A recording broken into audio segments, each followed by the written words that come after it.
নমস্কাৰ শিক্ষাগুৰুসকল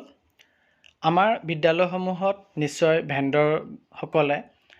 যি ছাত্ৰ ছাত্ৰীসকলৰ বাবে ইউনিফৰ্ম 2023-24 বৰ্ষৰ বাবে আছে সেই ইউনিফৰ্ম ইতিমধ্যে যোগান ধৰিছে আৰু এই ইউনিফৰ্মৰ ফাণ্ডবিলাক যিহেতু লেপছেবল ফাণ্ড হয় অৰ্থাৎ বিত্তীয় বৰ্ষটোত যদি খৰচ কৰিব নোৱাৰে তেতিয়াহ'লে সেই ফাণ্ড উভতি গুচি যাব তেনেধৰণৰ ফাণ্ড হয় গতিকে আমি স্কুলবিলাকো বাধ্যত পৰি আমি পেমেণ্টটো ইতিমধ্যে নিশ্চয় PPA কাটি পেলাই পেমেণ্টৰ কামো আমি আগবঢ়ালোঁ আৰু এতিয়া প্ৰশ্নটো আহে যে আগন্তুক 1 এপ্ৰিল সোমবাৰৰ পৰা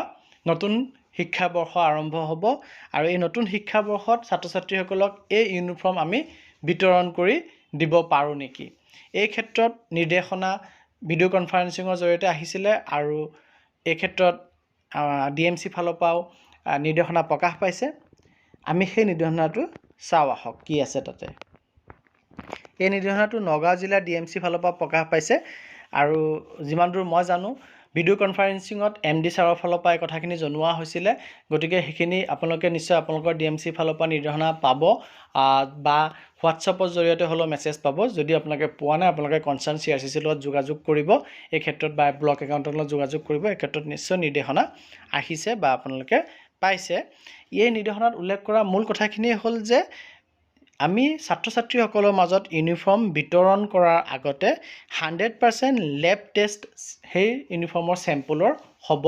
লাগিব অৰ্থাৎ আপোনাৰ বিদ্যালয়ৰ যদি ইউনিফৰ্মৰ চেম্পলৰ লেব টেষ্ট এতিয়ালৈকে হোৱা নাই তেতিয়াহ'লে আপোনালোকে ইউনিফৰ্ম বিতৰণ কৰিব নোৱাৰিব প্ৰথম পইণ্টত সেই কথাটোকে কৈছে যে 30 তাৰিখৰ VC যি হৈছিলে ভিডিঅ' কনফাৰেন্সিঙৰ সেই মতে আমি 100% লেব টেষ্ট নোহোৱালৈকে ইউনিফৰ্ম বিতৰণ কৰিব নোৱাৰোঁ দ্বিতীয় পইণ্টত কৈছিলে যেহেতু ইউনিফৰ্মৰ পইচাখিনি লেপছেবল ফাণ্ড হয় গতিকে SMC SMDC এ ইউনিফৰ্মৰ পইচা ইতিমধ্যে ভেণ্ডৰক দি দিছে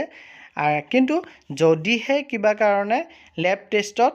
ইউনিফৰ্মৰ কোৱালিটিটো পাছ নহয় অৰ্থাৎ লেব টেষ্টৰ ৰিপৰ্ট আপোনাৰ বিদ্যালয়ৰ বেয়া আহে তেতিয়াহ'লে SMC SMDC সকলক ইনষ্ট্ৰাকশ্যন দিয়া হৈছে যে তেওঁলোকে কনচাৰ্ন ভেণ্ডৰক জনাব যাতে ভেণ্ডৰে সেই ইউনিফৰ্মখিনি ৰিপ্লেচ কৰি দিয়ে সেই ইউনিফৰ্মখিনি সলনি কৰি পেলাই ভাল কোৱালিটিৰ ইউনিফৰ্ম দিয়ে আৰু 3 নম্বৰ পইণ্টত কৈছে যে আপোনাৰ স্কুলৰ ইউনিফৰ্ম লেব টেষ্টত ফেল হ'ল আৰু আপুনি অৰ্থাৎ SMC SMDC এ ভেণ্ডৰক সেই বেয়া কোৱালিটিৰ ইউনিফৰ্মখিনি ৰিপ্লেচ কৰি দিবৰ কাৰণে জনালে জনোৱাৰ পিছতো যদি ভেণ্ডৰে নিৰ্দিষ্ট সময়ত যিমানখিনি সময় বান্ধি দিয়া আছে সেই সময়ৰ ভিতৰত যদি সেই ইউনিফৰ্মখিনি ৰিপ্লেচ কৰি নিদিয়ে তেতিয়াহ'লে SMC SMDC এ সেই ভেণ্ডৰৰ বিৰুদ্ধে সেইবোৰ ভেণ্ডৰৰ বিৰুদ্ধে FIR দিব লাগিব নিকটৱৰ্তী থানাত গৈ পেলাই এজাহাৰ দিব লাগিব আৰু সেই ভেণ্ডৰবোৰক সেই ধৰণৰ ভেণ্ডৰ যিবিলাক ভেণ্ডৰে এই গাইডলাইন ফলো নকৰে আৰু ৰিপ্লেচ কৰি নিদিয়ে গুড কোৱালিটি ইউনিফৰ্ম বেড কোৱালিটিৰ ঠাইত তেনে ভেণ্ডৰক ব্লেকলিষ্ট কৰিব লাগিব গতিকে ইয়াৰ পৰা মূলতে আমি যেখিনি কথা গম পালোঁ সেইখিনি হ'ল আপোনাৰ বিদ্যালয়ৰ যদি এতিয়ালৈকে ইউনিফৰ্মৰ কোৱালিটিৰ চেম্পলৰ লেব টেষ্ট হৈ পেলাই তাৰ ৰিপৰ্ট পজিটিভ অহা নাই ভাল ৰিপৰ্ট অহা নাই তেতিয়াহ'লে আপুনি ইউনিফৰ্ম ছাত্ৰ ছাত্ৰীসকলৰ মাজত বিতৰণ কৰি নিদি পেলাই তাক ষ্টকত ৰাখিব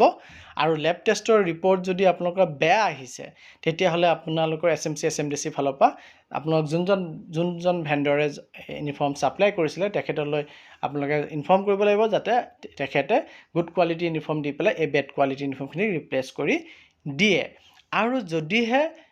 আপোনালোকে তেনেধৰণৰ ইনফৰ্ম কৰাৰ পাছতো ভেণ্ডৰে নিৰ্দিষ্ট সময়ৰ ভিতৰত আপোনালোকৰ ইউনিফৰ্মখিনি ৰিপ্লেচ কৰি নিদিয়ে তেতিয়াহ'লে আপোনালোকে ওচৰত থকা থানালৈ গৈ পেলাই ভেণ্ডৰৰ ওপৰত এজাহাৰ দিব লাগিব আৰু সেই ভেণ্ডৰক আপোনালোকে ব্লেকলিষ্ট কৰি দিব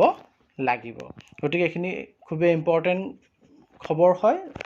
যদি এই ক্ষেত্ৰত কিছু ব্যতিক্ৰম ঘটে তেতিয়াহ'লে আমি বিপদত পৰিব পাৰোঁ গতিকে ইনফৰমেশ্যনখিনি প্ৰতিজন হেড টিচাৰ আৰু শিক্ষকলৈ যাতে যায় তাৰ কাৰণে শ্বেয়াৰ কৰিব আৰু চেনেলটো যদি এতিয়াও ছাবস্ক্ৰাইব কৰা নাই কাইণ্ডলি ছাবস্ক্ৰাইব কৰিব ধন্যবাদ